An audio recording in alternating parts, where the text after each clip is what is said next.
അതായത് electric bike എന്ന് പറഞ്ഞാൽ എന്താണെന്ന് അറിയണ്ടേ. ആ ഒരു ഇലക്ട്രിക് ബൈക്കിൻ്റെ സ്വഭാവം അറിയണമെങ്കിൽ ഓടിച്ചു നോക്കിയാലേ പറ്റുള്ളൂ. അങ്ങനെ ഓടിച്ചു നോക്കണമെങ്കിൽ F77 ഉള്ളൂ. 8 ലക്ഷം കിലോമീറ്ററാണ് ഇവർ കമ്പനി ഈ ഒരു ബാറ്ററി പാക്കിന് പറയുന്ന വാറണ്ടി. അപ്പം നമ്മൾ ഈ പറയുന്ന കാര്യങ്ങളൊക്കെ നമ്മൾ ജസ്റ്റ് ഓടിച്ചു നോക്കി പറയുന്ന കാര്യങ്ങളാണ്. പക്ഷേ at the end of the day അത്രയും കാര്യം പറഞ്ഞ സ്ഥിതിക്ക് ഇപ്പോൾ ഇതൊരു മോശം പാച്ച് വരാണ് റോഡിൻ്റെ. ഞാൻ ഇവിടെ കൊണ്ടുപോയിട്ടു. ഓക്കെ, നമസ്കാരം. 2022 അൾട്രാ വയലറ്റ് എന്ന് പറയുന്ന കമ്പനി തങ്ങളുടെ ആദ്യ ഇലക്ട്രിക് മോട്ടോർ സൈക്കിളായിട്ടുള്ള F77 പുറത്തിറക്കുന്നത്. പക്ഷേ അന്ന് ആ ഒരു വണ്ടി ഇറങ്ങിയപ്പോൾ ആ ഒരു പ്രൈസിൻ്റെ ഒരു കൂടുതൽ കാരണം കൊണ്ടോ അതല്ലാതെ ഷോറൂമുകളുടെ അഭാവം കൊണ്ടോ എന്തുകൊണ്ടോ വണ്ടി അധികം ആളുകൾ എത്തി കണ്ടിട്ടില്ല. റോഡിൽ നമ്മൾ വളരെ വിരളമായിട്ട് അൾട്രാ വയലറ്റിൻ്റെ F77 കണ്ടിട്ടുള്ളൂ. പക്ഷേ ഇന്നിപ്പോൾ നമ്മൾ 2024 നിൽക്കുമ്പോൾ ഈ ഒരു വണ്ടിക്ക് ഒരു അപ്ഡേറ്റ് കിട്ടിയേക്കാണ്. അവർ വേറൊരു പേരും ഇട്ടിട്ടുണ്ട്, ultra violet F77 Mac 2. Mac എന്ന് പറയുമ്പോൾ പറയാലോ, ശബ്ദവേഗം എന്നുള്ള ആ ഒരു വാക്കാണ്. അപ്പോൾ ശരിക്കും ഈ ഒരു വണ്ടിക്ക് കുറച്ചധികം മാറ്റങ്ങളുണ്ട്. ഈ മാറ്റങ്ങളിലേക്ക് കിടക്കുന്നതിന് മുന്നേ നമുക്ക് ഈ വണ്ടിയുടെ റീക്യാപ്പ് പോലെ കുറച്ച് കാര്യങ്ങൾ പറയാം. എന്നിട്ട് ഈ മാറ്റങ്ങൾ പറഞ്ഞിട്ട് വണ്ടി റോഡിലേക്ക് ഓടിക്കാം. അപ്പോൾ വെൽക്കം ടു വണ്ടി പ്രാന്തൻ. ഇത് അൾട്രാ വയലറ്റിൻ്റെ F77 മാക് 2 ആണ്.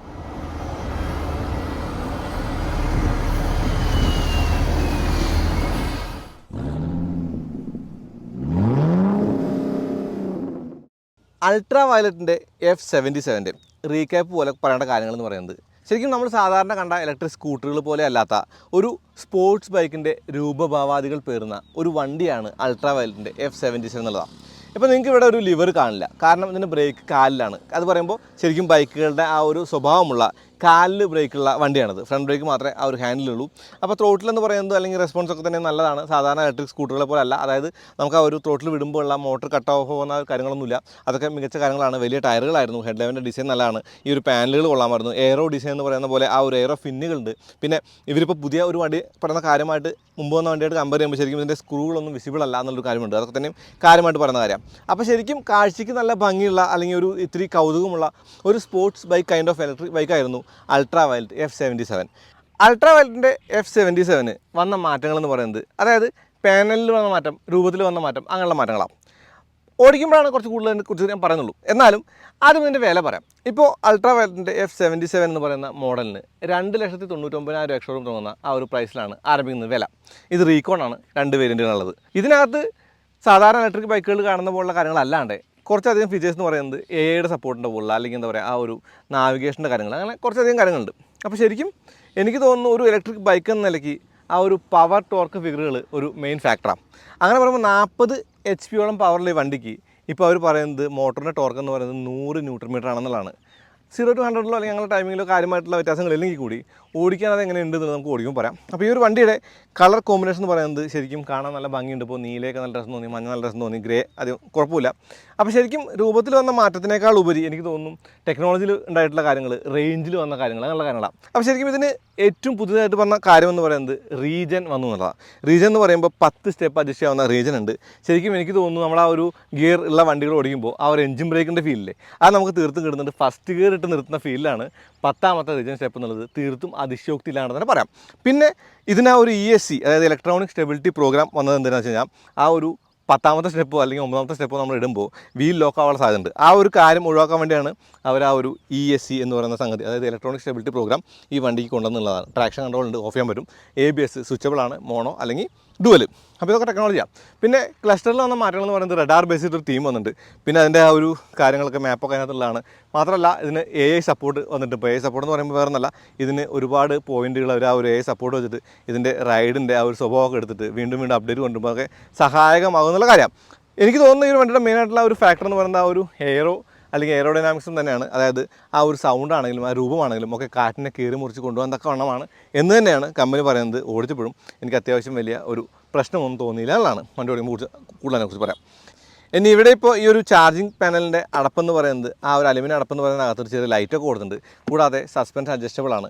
ഈ ഒരു സ്വിച്ചുകളൊക്കെ തന്നെയും യൂസ് ചെയ്യാൻ നല്ല സുഖമായിട്ട് തോന്നി. പ്ലാസ്റ്റിക് ക്വാളിറ്റി അത്ര ക്യാമൊന്നും പറയാനാലും യൂസ് ചെയ്യാൻ സുഖമായിട്ട് തോന്നി. ഹോൺ സിംഗിൾ ഹോണാണ്, ഒറ്റ ഹോണേ ഉള്ളൂ. കൂടാതെ സ്വിച്ചുകളിൽ ഇപ്പോൾ ഈ ഒരു നാവിഗേഷനും അല്ലെങ്കിൽ ഈ ഒരു സ്ക്രീനും ക്ലസ്റ്ററും എല്ലാം നമ്മൾ കൺട്രോൾ ചെയ്യുന്നത് സ്വിച്ചുകളിലാണ്. ഇപ്പോൾ ഈ സ്വിച്ചിലെന്ന് പറയുന്നത് ഇപ്പോൾ ശരിക്കും നമുക്ക് റിവേഴ്സ് എടുക്കാനായിട്ട് ഈസിയാണ്, റീജൻ സെലക്ട് ചെയ്യാൻ ഈസിയാണ്. ആ 2 കാര്യങ്ങൾ ഒറ്റ പ്രസ് നടക്കുന്നുണ്ട്.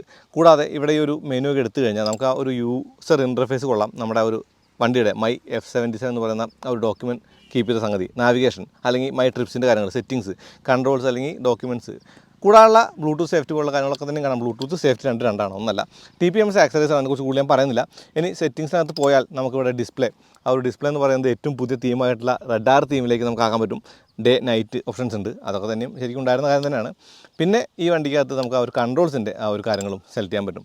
പെർഫോമൻസോ ഹിൽ ഹോൾഡൊക്കെ ഉണ്ട്. ഹിൽ ഹോൾഡ് എന്ന് പറയുന്നത് വേറെ ഒന്നല്ല, ഈ ഹിൽ ഹോൾഡ് എന്ന് പറയുന്നത് കാർ കണ്ടില്ലേ, പിന്നാക്കം ഇറങ്ങാതിരിക്കാനുള്ള കാര്യം അത് ഈ ഒരു വണ്ടിക്ക് ഉണ്ട്. അത് ഓട്ടോമാറ്റിക്കലി നമുക്ക് ആക്ടിവേറ്റ് ചെയ്യാൻ പറ്റും. ശരിക്കും കയറ്റത്ത് നിന്ന് നമ്മൾ എടുക്കുമ്പോൾ ആ ഒരു ബ്രേക്ക് വിട്ടാൽ ആ ഒരു ഹിൽ ഹോൾഡ് അങ്ങ് പിടിക്കുമെന്നുള്ള കാര്യമുണ്ട്. അപ്പോൾ ഇതൊക്കെ തന്നെ ഇതിൻ്റെ സവിശേഷതകളുടെ കാര്യമായിട്ട് കാണാവുന്ന കാര്യമാണ്. അപ്പോൾ ചോദ്യം ഇതാണ്, ശരിക്കും F77 ഇഷ്ടമായോ എന്നുള്ളതാണ്.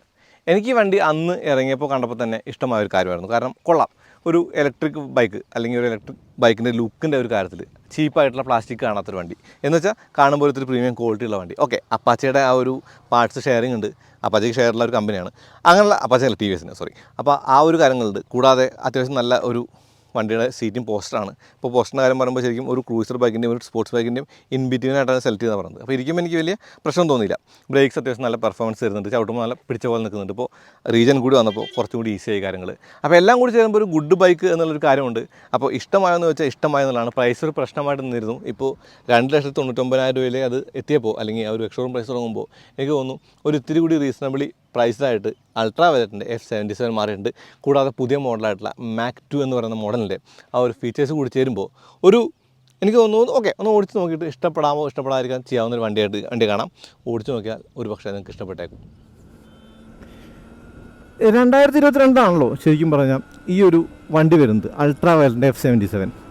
അവിടുന്ന് അങ്ങോട്ട് കാര്യമായിട്ടുള്ള ആ ഒരു ചലനം ഈ വണ്ടിക്ക് ഉണ്ടായിട്ടുണ്ടോ ചോദിച്ചാൽ കുറവാണ്. കാരണം എനിക്ക് തോന്നുന്നു ഷോറൂമുകളുടെ അഭാവം തന്നെയാണ്. അതൊക്കെ പോട്ടെ, ഇപ്പോൾ കൊച്ചി മുതലെല്ലായിടത്തും ഷോറൂമുകളൊക്കെ വരുന്നുണ്ട്. ഇപ്പോൾ മാക് 2 വന്നല്ലോ. ഇതിനെക്കുറിച്ച് കൂടുതൽ പറയുമ്പോൾ ഇതിൻ്റെ ഡിസൈനിൽ വന്ന മാറ്റങ്ങളൊക്കെ കൂടുതൽ ടെക്നോളജിക്കലി വന്ന ഇമ്പ്രൂവ്മെൻ്റ് ആണ് കൂടുതൽ പറയേണ്ടത്. അങ്ങനെ പറയുമ്പോൾ ആദ്യമേ പറഞ്ഞു തുടങ്ങേണ്ട കാര്യം എന്ന് പറയുന്നത് ഇതിന് റീജൻ വന്നു എന്നുള്ളതാണ്. 10 മോഡുകളായിട്ട് 10 റീജൻ മോഡുകളുള്ള ഒരു വണ്ടിയാണ് ഇപ്പോൾ അൾട്രാ വയലറ്റിൻ്റെ F77. അങ്ങനെ പറയാൻ കാരണം മാക് 2 മാത്രമല്ല, ഈ അപ്ഡേറ്റുകളൊക്കെ തന്നെയും നമുക്ക് ആ ഒരു സാധാരണ അൾട്രാ വയലറ്റിൻ്റെ F77 ചെയ്യാവുന്നതാണ്. കമ്പനി പറയുന്ന കാര്യങ്ങൾ ഞാൻ പറയുന്നത് ഓടിച്ചിട്ടുള്ള എക്സ്പീരിയൻസിലേക്ക് ഞാൻ വരാം. ബാറ്ററി പാക്കിൻ്റെ ഒപ്റ്റിമൈസേഷൻ കാരണം ശരിക്കും റേഞ്ച് മാരകമായിട്ട് കൂടി എന്നാണ് കമ്പനി പറയുന്നത്. 323 കിലോമീറ്ററോളം റേഞ്ചാണ് ഈ ഒരു വണ്ടിക്ക് കമ്പനി പറയുന്നത്. ഇപ്പോൾ ഞാൻ ബാലിസ്റ്റിക് മോഡ് ഓടിക്കുന്നതുകൊണ്ട് തന്നെ എനിക്ക് 160-165 കിലോമീറ്ററൊക്കെയാണ് കാണിച്ചത്. എന്നാലും നോർമലി ഓടിച്ചാൽ നമുക്ക് അത്രയും റേഞ്ചൊക്കെ കിട്ടുമായിരിക്കും. അത് അത്ര ബുദ്ധിമുട്ടില്ല കിട്ടാനുണ്ട്, പ്രത്യേകിച്ചും ഇലക്ട്രിക് ആണ്. റീജനൊക്കെ ഉണ്ടല്ലോ. ഇപ്പോൾ റീജൻ എന്ന് പറയുമ്പോൾ നമ്മൾ ആ റീജൻ ബ്രേക്ക് ചെയ്യുമ്പോൾ ശരിക്കും വരുന്ന ആ ഒരു പിടുത്തം എന്ന് പറയുന്നത് ചാർജ് ആവുന്നത് ശരിക്കും ഫാസ്റ്റ് ചാർജിങ് തന്നെയാണല്ലോ. ബ്രേക്ക് പാഡിൻ്റെ ഉപയോഗം കുറവായിരിക്കും, അതൊരു ഗുണമാണ്. കാരണം റീജൻ കൂടുതലുണ്ട്. പിന്നെ എൻജിൻ ബ്രേക്ക് പിടിക്കുന്ന ആ ഒരു ഫീൽ നമുക്ക് ആ ഒരു റീജൻ്റെ മോഡൽ കിട്ടുന്നുണ്ട്. അത്രയും കാര്യം പറഞ്ഞ സ്ഥിതിക്ക് ഇപ്പോൾ ഇതൊരു മോശം പാച്ച് വരാണ് റോഡിൻ്റെ. ഞാൻ ഇവിടെ കൊണ്ടുപോയിട്ടു ഓക്കെ. റൈഡ് ക്വാളിറ്റിയെ കുറിച്ച് പറഞ്ഞാൽ ഹാൻഡിലിങ് നല്ലതാണ്, അത് പറയാനൊന്നുമില്ല. നമ്മൾ ട്രാക്കിലൊക്കെ ഓടിച്ചൊക്കെയാണ്, അത് മാറ്റമൊന്നുമില്ല. പക്ഷേ റൈഡ് ക്വാളിറ്റി ഒരു സ്റ്റിഫായിട്ട് തോന്നി. അത് ഈ വണ്ടിയുടെ കാര്യം മാത്രമാണോ ഇനി മുഴുവൻ വണ്ടി ഇങ്ങനെയാണെന്ന് എനിക്കറിയില്ല. ഞാൻ ഓടിച്ച വണ്ടിക്ക് ഒരു ഇത്തിരി സ്റ്റിഫാണ്. സ്റ്റിഫ് എന്ന് പറയുമ്പോൾ നമ്മൾ എടുത്തിടുന്നൊരു ഫീലുണ്ട്. ഹോണൊരു മീക്കി ഹോണാണേ കേട്ടാ. ഒരിത്തിരി ജെറ്റ് വിമാനത്തിൻ്റെ സൗണ്ടും ഇപ്പോൾ വണ്ടിക്കുണ്ട്. നമ്മൾ ആക്സിഡൻറ്റ് കൊടുക്കുമ്പോഴേ ആ ഒരു ചെയിൻ കിടക്കുന്ന സൗണ്ട് നമുക്ക് ആ ഒരു വിമാനത്തിൻ്റെ വൂഷാണ്. അതും ഒരു കാര്യമായിട്ട് കാണാം. ഇതൊക്കെ ഗുണങ്ങളാണ്. ഇനി ദോഷങ്ങളെന്ന് പറയുമ്പോൾ അല്ലെങ്കിൽ പ്രശ്നങ്ങളായിട്ട് നമുക്ക് തോന്നിയ കാര്യങ്ങളൊന്നെന്ന് പറയുന്നത് ഇതിനകത്ത് നല്ല റാറ്റ്ലിംഗ് വന്നിട്ട് ടക്ക ടക്ക ടക്ക ചെയിൻ അടിക്കുന്ന ഒരു സൗണ്ട് തോന്നി. ഈ രണ്ട് കാര്യങ്ങളും എനിക്ക് ഒരിത്തിരി അനോയിങ് ആയിട്ട് തോന്നിയ കാര്യങ്ങളാണ്. കൂടാതെ ആ ഒരു ഇരിക്കുന്ന ഒരു പൊസിഷനിൽ അവർ പറയുന്നത് 3 വണ്ടികൾ, മൂന്നാമത്തെ വണ്ടിയാണിത്. അതായത് 2 വണ്ടികൾ, അതായത് സ്പോർട്സ് ബൈക്കും അല്ലെങ്കിൽ ക്രൂസർ ബൈക്കിൻ്റേതും ആ ഒരു റൈഡിങ് പോസ്റ്റർ എടുത്തിട്ട് രണ്ടും ബാലൻസ് ആയിട്ടുള്ള ഒരു റൈഡിങ് പോസ്റ്ററാണ് ഇതിന് കൊടുത്തതെന്ന് പറയുന്നു. അപ്പോൾ എനിക്ക് തോന്നുന്നു ആ ഒരു പൊസിഷൻ അത്ര ക്ലിയർ ആയിട്ട് ഒപ്റ്റിമൈസർ അല്ല. എനിക്ക് ചിലപ്പോഴൊക്കെ ആ ഒരു പുറത്തൊരു ചെറിയ പെയിൻ തോന്നി. ഞാൻ ടോ വെച്ചിട്ടാണ് ആ ഒരു എന്താ പറയുക ഫുഡ് റെസ്റ്റ് കാർഡ് ചെയ്യുന്നത്, നമ്മൾ അങ്ങനെ ഇരിക്കാറുള്ളത്. പിന്നെ അഡ്ജസ്റ്റബിൾ ആയിട്ടുള്ള ബ്രേക്ക് ലീവർ ഉണ്ട്. ബ്രേക്ക് അത്യാവശ്യം നല്ല ആ ഒരു റെസ്പോൺസീവായിട്ട് തോന്നി. പിടിച്ചെടുത്ത് നിൽക്കുന്നുണ്ട്. ത്രോട്ടിലൊക്കെ നല്ല നീറ്റാണ്, നല്ല റെസ്പോൺസ് ഉണ്ട്. ആ ഒരു ത്രോട്ടിൽ വിടുമ്പോൾ വണ്ടി മോട്ടർ കട്ട് ഓഫ് ആയിട്ട് നമുക്ക് ആ ഒരു ബുദ്ധിമുട്ടുണ്ടാക്കുന്നില്ല. അതൊക്കെ തന്നെ ഗുണമുള്ള കാര്യങ്ങളാണ്. അതൊക്കെ ഈ വണ്ടിക്ക് ഉണ്ടെന്നുള്ളതാണ്. ഇപ്പോൾ ടെയിൽ ലൈറ്റ്സുകളും അല്ലെങ്കിൽ അങ്ങനെയുള്ള കാര്യങ്ങളൊക്കെ വണ്ടി കാണാൻ. കൂടാതെ വയലറ്റ് AI പോലുള്ള കാര്യങ്ങളൊക്കെ ഇതിൻ്റെ ഗുണമായിട്ട് കാണുന്ന കാര്യമാണ്. AI എന്ന് പറയുന്നത് ശരിക്കും ആർട്ടിഫിഷ്യൽ ഇൻ്റലിജൻസ് വെച്ചിട്ട് ഈ വണ്ടിയുടെ ഓരോ ആട്രിബ്യൂട്ട്സുകളും നോക്കി ഓരോ കാര്യങ്ങളും നോക്കിയിട്ട് പുതിയ ഡെവലപ്മെൻറ്റിലേക്ക് കാര്യങ്ങൾ കൊണ്ടുവരും എന്നുള്ളതാണ് കമ്പനി പറയുന്നത്. ഒക്കെ എനിക്ക് തോന്നുന്നു നല്ല കാര്യമാണ്. അപ്പോൾ ഇന്നോവേറ്റീവാണ് വണ്ടി, സംശയമൊന്നുമില്ല. പ്രൈസ് കുറച്ചപ്പോൾ കുറച്ചും കൂടി ഒരു എടുക്കാൻ പറ്റിയ ഒരു നിലയിലേക്ക് മാറി. നല്ല കംഫർട്ടബിളായിട്ട് ഓടിക്കാനൊക്കെ ഉണ്ട്. ആ ഒരു ഹാഷായിട്ടുള്ള റൈഡ് ക്വാളിറ്റി മാത്രം മാറ്റി നിർത്തിയാൽ എസ്പെഷ്യലി ഈ ഒരു വണ്ടിക്ക് സീറ്റൊക്കെ വലുതാണ്. നമ്മുടെ റൈഡിങ് പോസ്റ്ററും വലിയ കുഴപ്പമില്ലാത്ത റൈഡിങ് പോസ്റ്ററാണ്. പക്ഷേ 100 ന്യൂട്ടൺ മീറ്റർ ആ ഒരു ടോർക്ക് പറയുന്ന വണ്ടിക്ക് ശരിക്കും ആ ഒരു ഫീൽ നമുക്ക് വീലിലേക്ക് കിട്ടുന്നില്ല. ഓക്കെ, മോട്ടറിൻ്റെ ആ ഒരു ടോർക്കാണ് 100 NM എന്ന് പറയുന്നത് വേണമെങ്കിൽ അങ്ങനെ പറയാം. പക്ഷേ എന്നാലും ഒരു അണ്ടർ 5 സെക്കൻഡൊക്കെ സുഖമായിട്ട് 0 ഉണ്ടാക്കാവുന്ന ഒരു വണ്ടിയാണെന്ന് എനിക്ക് തോന്നിയിട്ട് ഇപ്പോഴും ആ ഒരു 0 ടൈമിംഗ് ഒന്നും മാറ്റില്ല. അണ്ടർ 8 സെക്കൻഡ് തന്നെയാണ്. 40 ഹോഴ്സ് പവർ ആണ്, അത് അങ്ങനെ തന്നെ തുടരുന്നു. അപ്പോൾ ശരിക്കും പവറിനേക്കാളും അല്ലെങ്കിൽ ആ ഒരു ടോർക്കിനേക്കാളും അല്ലെങ്കിൽ അങ്ങനെയുള്ള കാര്യങ്ങളെക്കാളും ടെക്നോളജിക്കലി ഒരിച്ചിരി കൂടി ലൈവബിൾ ആക്കാനായിട്ട്, ഇത്തിരി കൂടി ഒരു ഈസി ടു യൂസ് ആക്കാനായിട്ട്, ഇത്തിരി കൂടി സേഫ് ആക്കാനായിട്ടാണ് കമ്പനി ശ്രമിച്ചേക്കണത്. അതിലവർ വിജയം കണ്ടു എന്ന് തന്നെയാണ് എനിക്ക് പറയാനുള്ളത്. അപ്പോൾ കുറഞ്ഞ വില എന്ന് പറയുന്നത് ഒന്നുകൂടി ആളുകളെ അട്രാക്റ്റ് ചെയ്യാവുന്ന കാര്യമാണ്. പിന്നെ പറയേണ്ട കാര്യം, ഷോറൂമുകൾ വരുന്നു, ടെസ്റ്റ് ഡ്രൈവ് നോക്കാനുള്ള അവസരം ഉണ്ടെന്നുള്ളതാണ്. ഇപ്പം നമ്മൾ ഈ പറയുന്ന കാര്യങ്ങളൊക്കെ നമ്മൾ ജസ്റ്റ് ഓടിച്ച് നോക്കി പറയുന്ന കാര്യങ്ങളാണ്. പക്ഷേ at the end of the day നിങ്ങൾ ടെസ്റ്റ് ഡ്രൈവ് നോക്കിയിട്ട് നിങ്ങളുടെ അഭിപ്രായം പറഞ്ഞിട്ട് അല്ലെങ്കിൽ നിങ്ങളുടെ ആ ഒരു സോൾ ഡിസ്ക്രിപ്ഷനാണ് വാങ്ങണമോ വേണ്ടോ എന്നുള്ളതൊക്കെ ശരിയാണ്. അപ്പോൾ അതുകൊണ്ടൊക്കെ തന്നെ ഓടിച്ചു നോക്കുക എന്നുള്ളത് ഇമ്പോർട്ടൻ്റ് ആയിട്ടുള്ള കാര്യം. അപ്പോൾ ഞാൻ വെറുതെ ഒന്ന് കൈ കൊടുത്ത് നേരത്തെ കാണിച്ചില്ലേ ഫാസ്റ്റ് ആണെന്നുള്ളത്. അപ്പോൾ വണ്ടി ഫാസ്റ്റാണ്, സംശയമൊന്നുമില്ല, നല്ല ഫാസ്റ്റാണ്. അതായത് സ്കാരിംഗ്ലി ഫാസ്റ്റ് അല്ല ഡ്യൂക്കൊന്നും പോലെ, പക്ഷേ ആവശ്യത്തിന് ഫാസ്റ്റ് ആയിട്ടുള്ള ഒരു വണ്ടിയാണ് എന്നുള്ളത് തന്നെയാണ് ഈ ഒരു വണ്ടിയെക്കുറിച്ച് പറയുന്നത്. കണ്ണാടിയോ കാര്യങ്ങളൊക്കെ കാറിൻ്റെ പോലെയാണെന്നൊക്കെ ഞാൻ പറഞ്ഞിട്ടുണ്ട്. ബാക്കിലെ ഹാങ്കറിൻ്റെ കാര്യം പറഞ്ഞിട്ട്, ടയറിൻ്റെ കാര്യം പറഞ്ഞിട്ട്, ഗ്രിപ്പൊക്കെ അത്യാവശ്യം നല്ലതാണ്, സീനൊന്നുമില്ല. അങ്ങനെയുള്ള കാര്യങ്ങളൊക്കെ ഗുണമായിട്ടുള്ള കാര്യങ്ങൾ തന്നെയാണ്. ഇപ്പോൾ നമുക്കൊരു ഡെയിലി യൂസർ എന്ന നിലയ്ക്ക് ഇലക്ട്രിക് വണ്ടി നോക്കുന്ന ഒരാളെന്ന നിലയ്ക്ക് നിങ്ങൾക്ക് വേണമെങ്കിൽ ഈ ഒരു വണ്ടി പരിഗണിക്കാം. 8 ലക്ഷം കിലോമീറ്ററാണ് ഇവർ കമ്പനി ഈ ഒരു ബാറ്ററി പാക്കിന് പറയുന്ന വാറണ്ടി, അതായത് ബാറ്ററി ഒപ്റ്റിമൈസ് ചെയ്യുന്നുണ്ട്. ഓരോ ബാറ്ററി സെല്ലിനും ഓരോ ഫ്യൂസൊക്കെ വെച്ചിട്ടുള്ള കാര്യങ്ങളൊക്കെയാണ് ഞാൻ ആദ്യത്തെ ഒരു വീഡിയോയിൽ പറഞ്ഞു. അതൊക്കെ തന്നെ അങ്ങനത്തെ തുടരാണ്. പക്ഷേ ആ ഒരു കാര്യങ്ങളൊക്കെ വെച്ച് നോക്കുമ്പോൾ ഇതിൻ്റെ ആ ഒരു ബാലൻസ് ടെക്ക് മാത്രമല്ല, ബാറ്ററി ബാലൻസ് ടെക്ക് മാത്രമല്ല, അതിൻ്റെ ഒരു ഒപ്റ്റിമൈസേഷൻ കൊണ്ട് തന്നെ ഇവർ പറയുന്നത് 1 ലക്ഷം കിലോമീറ്റർ ടെസ്റ്റ് ചെയ്തു, എന്നിട്ട് ഏറെ കൊണ്ടുകൊടുത്തേക്കുമ്പോൾ ആ ഒരു ബാറ്ററിക്ക് വീണ്ടും 95% ലൈഫ് ഉണ്ട്. അതുകൊണ്ട് തന്നെ 8 ലക്ഷം കിലോമീറ്റർ അവർ സിമ്പിളായിട്ട് വാറണ്ടി കൊടുത്തു എന്നുള്ളതാണ്. ആ ഒരു വാറണ്ടി പഴയ വണ്ടിക്കും ഉണ്ട് എന്നുള്ള ഗുണമാണ്. കാരണം ചെറിയ തോതിൽ ആ ഒരു പൈസ ചിലവാക്കി കഴിഞ്ഞാൽ അപ്ഗ്രേഡ് ചെയ്യാൻ പറ്റുമെന്നുള്ളതും ഒരു ഗുണമായിട്ട് പറഞ്ഞു. ഇപ്പോൾ മാറിയ പാനലുകൾ, കുറച്ച് പാനലുകളൊക്കെ മാറ്റുന്നുണ്ട്. ഇപ്പോൾ F77 ആയിട്ട് നോക്കുമ്പോൾ ഈ ഒരു വണ്ടിക്ക് ആ മാറിയ പാനലുകൾ കൂടാതെയുള്ള ആ ഒരു അപ്ഡേറ്റ് അങ്ങനെയുള്ള കാര്യങ്ങളൊക്കെ തന്നെ ചെയ്തിട്ട് സാധാരണ F7 Mark II ആക്കാൻ വലിയ ബുദ്ധിമുട്ടില്ലാന്ന്, അത് നല്ല കാര്യം തന്നെ കേട്ടോ. അപ്പോൾ 299 കിട്ടുന്ന പറയാൻ പറ്റില്ല, ലക്ഷോറും പ്രൈസുള്ള ഈ ഒരു F77 നിങ്ങൾ വാങ്ങാൻ സാധ്യതയുണ്ടോ?